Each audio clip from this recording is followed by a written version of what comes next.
Hey,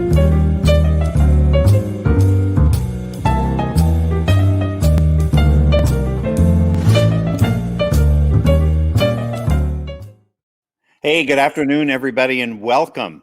Welcome to Midday Cabaret, where we're coming to you live from the Broadway Rose new stage. We come live every week within our series this summer, so we hope you'll join us at 1 o'clock every Wednesday. That's 1 o'clock Pacific time. We also, of course, want to give a huge shout out to Pearson Financial. They have been our title corporate sponsor for almost 25 years, and we appreciate all that Conrad Pearson and Bonnie Conger and everybody at Pearson Financial has done for us these many, many, many years. So, well, today we have a very exciting show. Not that they're not all exciting, but it's always fun to catch up from people who are no longer here in Portland. Now, one of our favorite leading ladies, Amy Jo Halliday, who you'll know from, she soloed with the Mormon Tabernacle Choir. She has soloed with the Phoenix Symphony, with the Oregon Symphony, and you may even recognize her voice as a singing voice for the Mountain Dew commercial. So would you please welcome Amy Jo Halliday to Midday Cabaret? Woo, there you are. How are you, Amy Jo? I'm so good. So good to see you. Good, thank you. It's nice to see you too. And you're coming to us live from Phoenix, Arizona. So tell me, how hot is it there today? It's 108 today. Oh my God. But that's not bad. Last week it was 115. Wow. Are you loving the hot weather, or are you like missing those rainy Oregon days? The truth is I love the hot weather because I can live in a swimsuit. Okay. And it's just, it's always sunny. You don't have to dress for the weather. It's just living in a swimsuit. Yeah. Well, thank you for putting on a dress today. So, how have you been staying creative during this shelter-in pandemic? Well, that's a great question. I've been practicing my piano. I've been doing like virtual voice lessons with a woman on Facebook. So I'll sing along with her. It's not a private voice lesson for me. It's just somebody that I sing along with. And I've been learning new songs that I've always wanted to sing, but never really had the time to learn them or to work on them. So that's kind of what I've been doing. And I'll be singing one of those songs today, one of those songs that I learned during quarantine. Oh, good, good. Well, before we get going, I want to remind everybody tuning in that we're going to encourage you to submit any questions you may have for Amy Jo, and we'll have an opportunity later on in the broadcast to be able to answer a few of them. So go ahead and submit them now. So tell me about this. Now, you and Michael, your husband, have 4 children. We do. Wow, that's a lot. Oh, and here they are. Yes, it is. That's Hannah right there. She's almost 16. There's Megan, our soccer player and redhead. There's Michael and Marianne, the 2 littles, and my sisters. And there's Noodles, our dog, the love of our lives. Everybody loves Noodles. Wow. Now, all of your children are school age. So how has the homeschooling been going? Well, it wasn't great. I teach. I'm a teacher as well. So during quarantine, I had to not only teach my own classes online, but I had to learn 5th grade math, which was not good. And just make sure that everybody was doing their work. I think that's the hardest thing, because the kids can do the work on their own. Yeah. But it was getting them to do it. It was getting them to be motivated, right? The high schoolers were motivated because they're like, oh, I can bring my grade up in calculus or whatever, right? But for the 5th graders, it's like, I've got straight A's. Why would I do anything? Wow. So did you just turn a piece of your house over to just the schoolroom? The kitchen. The kitchen is now the schoolroom. Wow. Now, you went to school at Arizona State.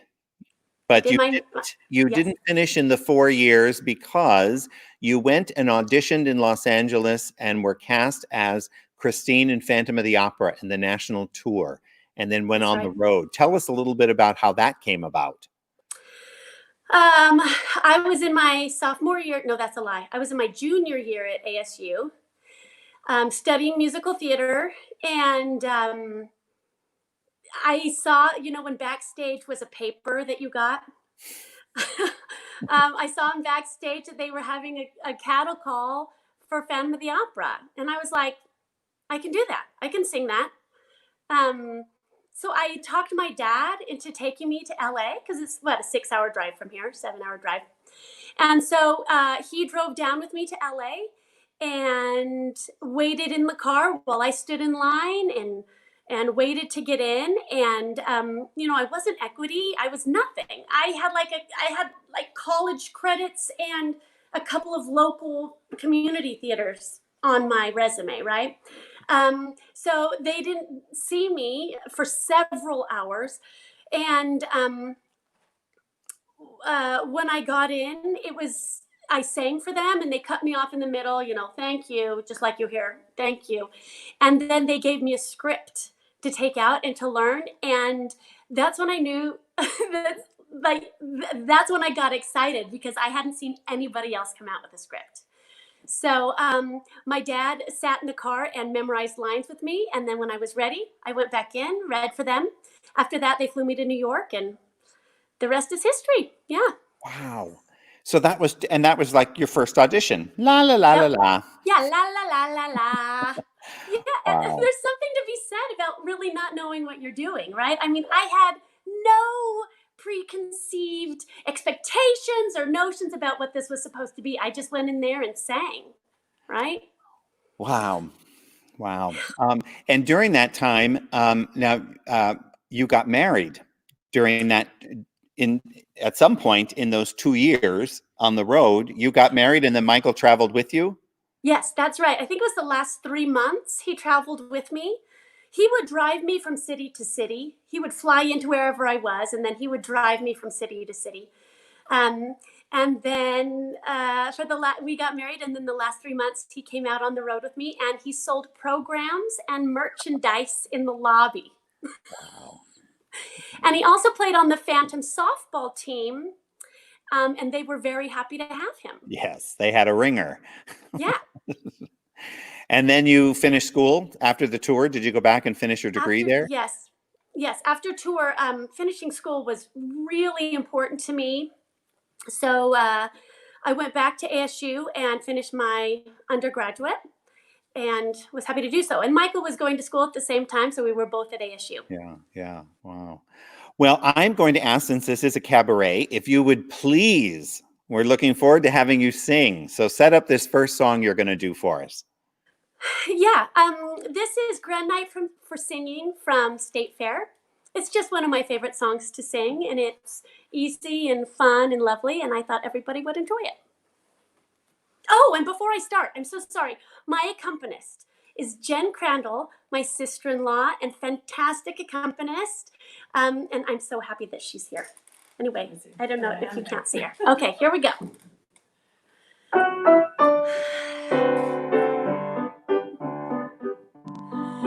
It's a grand night for singing.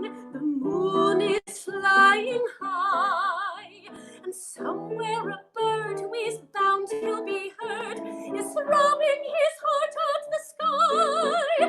It's a grand night for singing. The stars are bright above. The earth is aglow, and to add to the show, I think I am falling in love. Falling in love.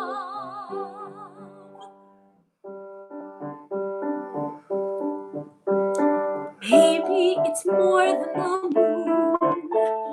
Maybe it's more than the birds. Maybe it's more than the sight of a light in a night too lovely for words. Maybe it's more than the earth, shiny and silvery blue. Maybe the reason I'm feeling this way has something to do with you. It's a grand night for singing.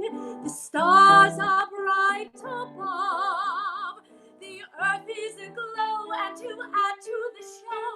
I think I am falling in love.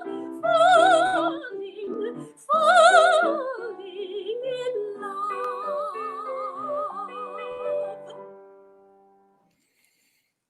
Yay, thank you. Thank you. Thank you. That's such a treat. Well, it's This is 108. nervous. I'm nervous, yeah. man. Jeez.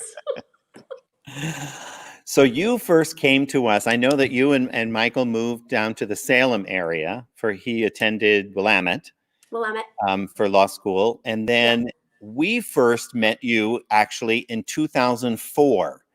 You had come up and you auditioned for Jekyll and Hyde. And I called to cast you.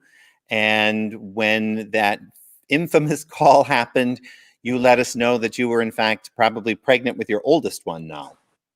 Yep. So that's you exactly would have, right. and we just couldn't work that into the character. I really tried because if she had been pregnant, she would have had a lot of motivation for what she was doing. Yeah, no, you guys didn't buy that at all. Nah. So that was our loss. But the next time then that we were able to cast you was actually 6 years later, and a couple of children later, I suppose, in 2010 when you did The King and I with us, and that was your first, and that was just glorious. Mm-hmm. And then, of course, we moved on to Ripper, which was the original work, and then Christmas on Broadway, one of our musical reviews.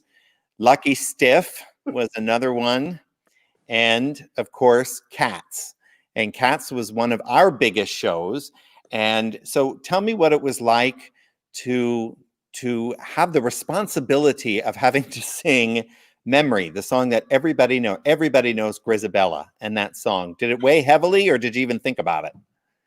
Oh, it weighed heavily. I mean, the music director, he specifically said, this is the reason people are coming to the show, so don't screw it up. So I was nervous, and I don't know if you know this, but the original costume that they put me in was made out of real rabbit fur. Ooh. And I had a terrible allergic reaction to it. And my eyes were watering, and everybody thought I was so emotional during my singing, right? But it was really the coat. And so like my nose and my eyes were running, but you can't wipe it because your face is all made up, right? Right. So Allison had to make me a whole new coat out of fake fur. Yeah. Wow. Well, thank you. I know I didn't know that. So I appreciate you being the trooper, although I'm sure I got Allison's invoices. Another thing about that show, Cats, because I tell you, I remember walking through the auditorium during the tech rehearsal, and I looked at the Broadway stage. I looked at the stage after that opening number, and I thought, oh my gosh, this looks just like the Broadway show. I mean, it really took my breath away to have that opening number happen. But you also had one of the biggest exits that we've ever had, because you went on the lift and up into the rafters of the theater. Was that scary at all? I'm just a little scared of heights. Just a little scared of heights. Wow. We had to build a scaffolding backstage for you to then come down once you got up in the rafters. Yeah, no, none of that is fun. Going above people's heads is never fun for me, because I am scared of heights. So yeah, no, that wasn't fun. Wow. No. Well, again, you never let on, so thank you. Well, those were the first, about 5 shows you've done? You've done 10 shows with us all together. And 10? So in continuing with some of those performances, the I Love You, You're Perfect Now Change was another one, and another holiday show, our Christmas Survival Guide. There you are. Band Geeks, one of the originals and the newer works we did. And of course, the 25th annual Putnam County Spelling Bee, which was, you are hilarious in that. And that was, well, you're great in everything you do. Let's face facts. Oh, I love that show. We're going to take time now. I'm going to see about a question maybe from the audience. So let's see if there's one that has come in, and we'll keep them engaged. So Joey Cly. Amy Jo, do you have a favorite composer and why? Oh, hi, Joey. How good to see your name. Okay, Let's see. Do I have a favorite composer? Right now, I'm going to say Sondheim is my favorite composer, only because I've done 2 Sondheim shows back to back, and his storytelling in his lyrics is so great. And you never have that awkwardness of the accent of the music being different from the accent of the word. And you don't have to do much with the Sondheim song. You just stand and sing it because it sings itself, right? So I think right now Stephen Sondheim is my favorite. Now that can change. Yes. Yeah. Good. Well, and thank you, Joey, for that question. So the last show you did here before you moved down to Arizona was, of course, the Addams Family, of which, as the best supporting actress in a musical, and there you are as Alice Beineke, who is Wednesday Addams' future mother-in-law, under a spell. And that, of course, I think your song brought down the house in the end of Act 1. And we some of those pictures have you up on the table. And I tell you what, I think one of the most memorable things that I think even the staff and even audience members will still talk about is you doing that number and absolutely cutting loose. And I sat next to Peggy Taphorn in the auditorium, the director choreographer, and we're watching you do it. And you were so motivated at one point that you took that dress and you pulled it up over your head and started doing this. And we were laughing so hard. And it was such a crazy moment. And of course, we were looking at all the other actors on stage who could not keep a straight face, looked down anywhere they could, turned around, went under the table, and of course, kept it in because it was brilliant. So, Yeah, I always figured if I can make Joe Tyson laugh, it's a keeper, right? Because he's not an easy laugher. right. So when he started laughing at that, I was like, okay, yeah, we're keeping this. Yeah. And of course, and I don't know if I shared this with you, but when your family came to see it, I went out and nobody would talk about it at intermission. All your kids seeing mom with her dress pulled up above her head. Now, how many times have you had to tell your daughter, put your dress down? And here, you get paid to do it. They're so embarrassed by anything I do. Anything. Their friends come over and I just say, hello. They're like, stop. You're so embarrassing. So yeah, seeing me lift my dress over my head, not good for them. Right. Yeah, Not good for them, but another day at work for you. Here's another funny thing about that song. Yeah. So it takes so much vocally to sing that song, right? So you start up in the stratosphere. Alan had me take it up the octave from where it was supposed to be. So it's supposed to be, right? But he had me go,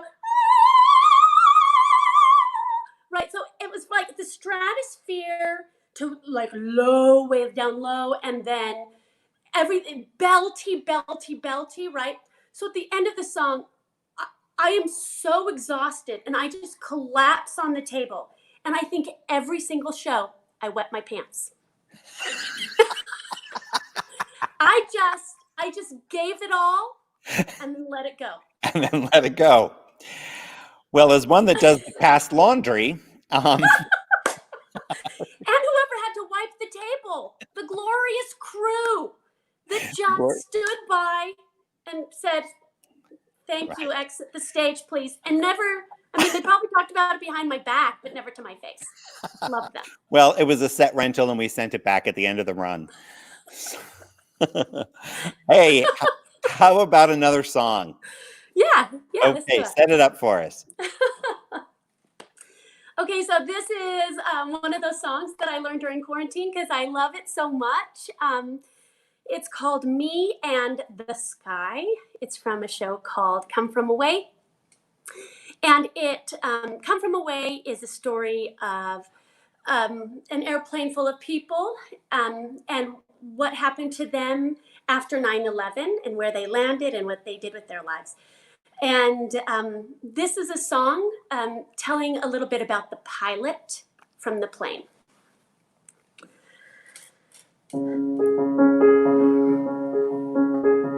My parents must have thought they had a crazy kid, 'cause I was one of those kids who always knew what I wanted. They took me down to the airport to see all the planes depart and watching them fly. Something inside of me was starting. I was 8 when I told them that I'd be a pilot. But I was too young and too short, and there were no female captains. And my dad said, be patient. He said, just see what happens. So I took my first lesson, came down from the sky, and told my father I'd fly for the rest of my life.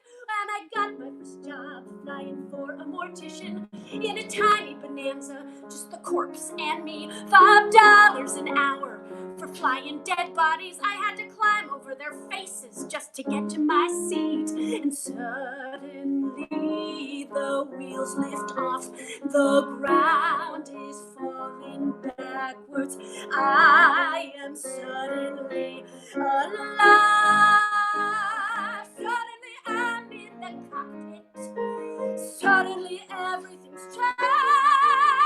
Suddenly I'm not too young or too short, and the passengers in the back don't complain. Suddenly I'm flying company charters. Suddenly everything's high. Suddenly there's nothing in between me and the sky.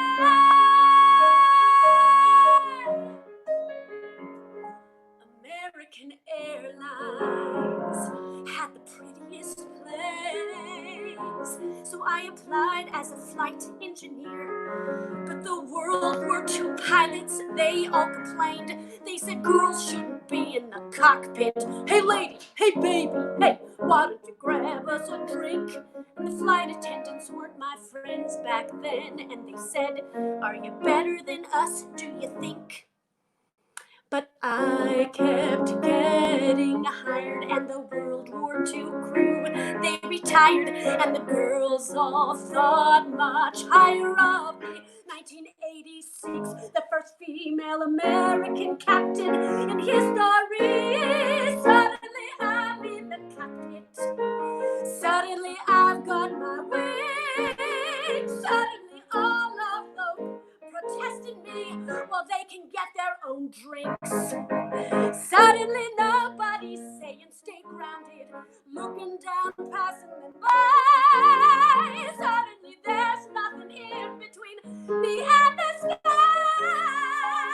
Suddenly I've got enough female crew, the news tracked and made headlines across the world. Suddenly it stopped, no one saying you can't or you won't, or you know you're not anything 'cause you're a girl. Suddenly I'm getting married, and we're putting pins in the map where we've flown. Suddenly I am a mother, and suddenly shocked at how much they've grown. Suddenly I'm wondering how my parents would feel seeing me teaching men to be pilots. 'Cause suddenly I am a senior instructor, and somehow I'm a 51. Suddenly I'm flying Paris to Dallas, across the Atlantic and feeling fine. Then suddenly someone on air-to-air traffic said at 8:46 there'd been a terrorist action, and the one thing that I loved more than anything was used as the bomb. Suddenly I'm in a hotel. Suddenly something has died.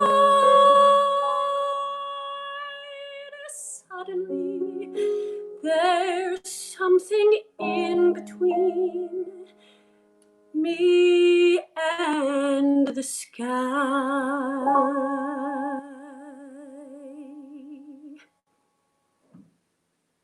Wow, that was just great. That was really great. What a great show.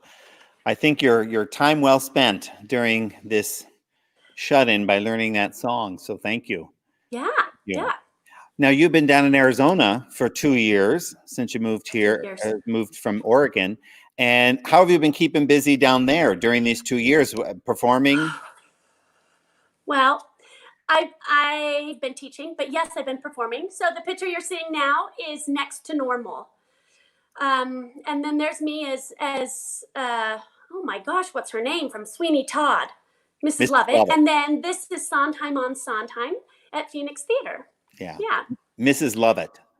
Mrs. Lovett, that's it. That's it. So I did Next to Normal at Arizona Regional. Okay. They were the first people to take a chance on me. You know, it's hard when you move to a new city. Nobody knows you. Nobody cares. They've got people that they already use and already like and already know. And so, yeah, I was so happy when Arizona Regional took a chance. Yeah, yeah. And I love doing Next to Normal. Yeah. So we have time for a couple more questions. So let's see what burning minds want to know.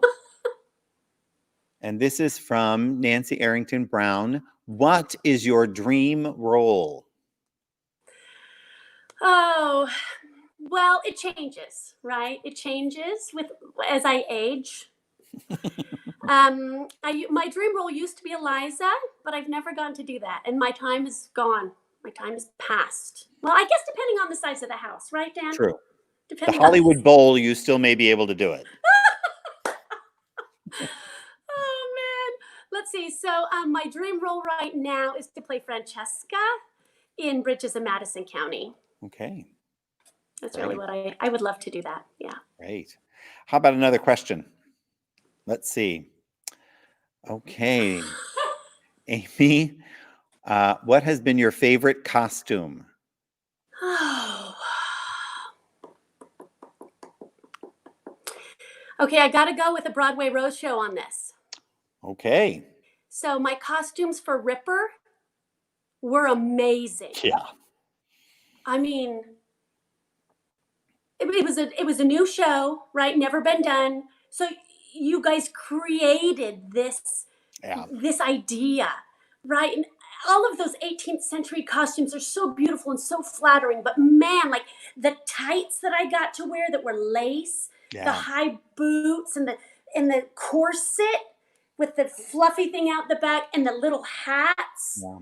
Oh, Shana did a beautiful job with that. And I tell you what, the Pittock Mansion, a couple of years later, she designed a room up at the Pittock Mansion during the holidays, Shana Tarquist, and all of the costumes were on display at the Pittock Mansion. Which was wow. That's amazing. That's wonderful because they were beautiful. Yeah, they sure were. Yeah. They sure were. Let's set up another song. Yeah. What are you going to sing? Okay, so I said that I did Next to Normal here in Phoenix, and I love that show. It changed my life. It changed the way that I thought about performing and the emotion you can have as an actor on stage and the experience. It was a life-changing show for me.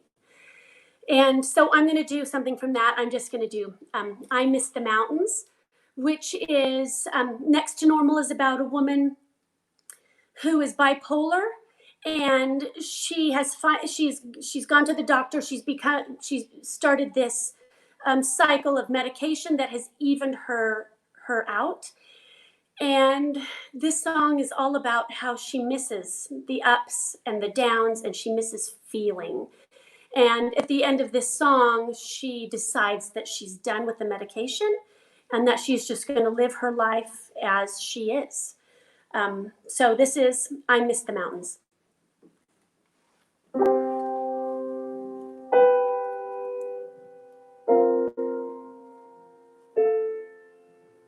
There was a time when I flew higher, was a time the wild girl running free would be me. Now I see her feel the fire. Now I know she needs me there to share. I'm nowhere. All these blink and tranquil Seems they've dried up all my tears, and while she runs free and fast, seems my wild days are past.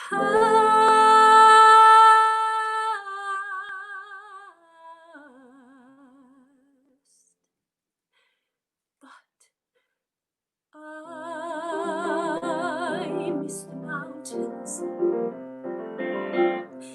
I miss the dizzy heights, all the magic manic days and the dark depressing nights.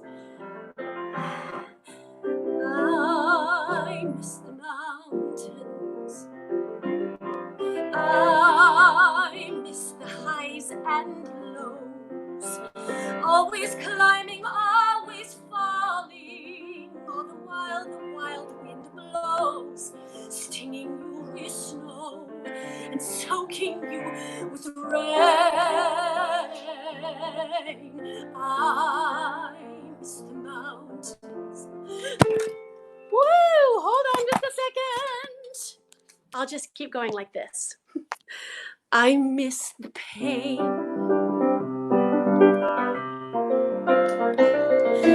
Mountains make you crazy. Here it's safe and sound.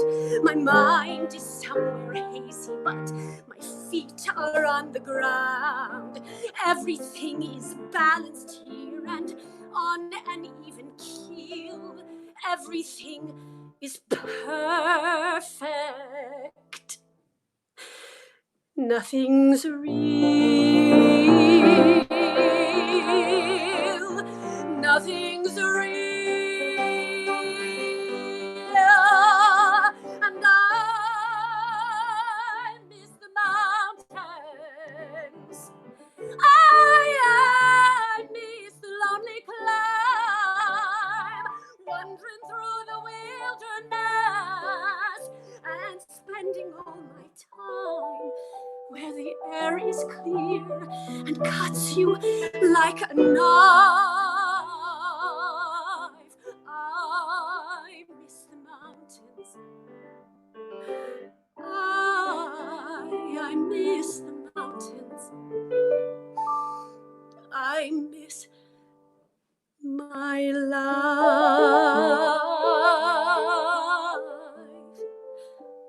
I miss my life.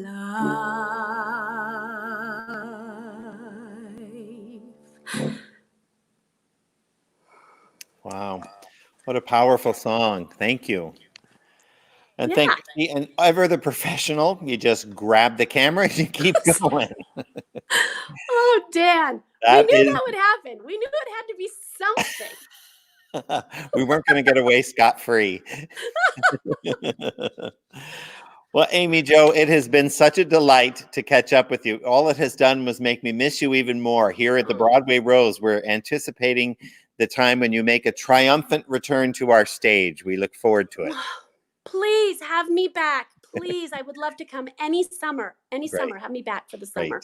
Great. Yes. Well, once we can all start performing again, we can have you back. And who knows? Yeah, who knows? Who knows? Well, listen, thank you, Jen, for playing the piano very much, for accompanying our girl. Oh, there she is. I'm sorry. She had to duck out and go to the restroom. But so thank you. It is so wonderful to see you. And please be well, you and that whole brood of yours. Oh, we will. I miss you guys. Yeah. Love all of you guys at Broadway Rose. Okay. Thanks. Bye. Well, folks, that is our show this week. And I hope you'll tune in next Wednesday at 1 Pacific time, because our guest next week is going to be actor, director, singer, dancer, choreographer, and the artistic director, Ms. Peggy Taphorn. And she'll be coming to us live from her theater, the Temple Theater in Sanford, North Carolina. So we look forward to seeing you all back here. Thanks again to Pearson Financial for all of their sponsorship. And we will hopefully look forward to seeing you in the lobby real soon. Be well.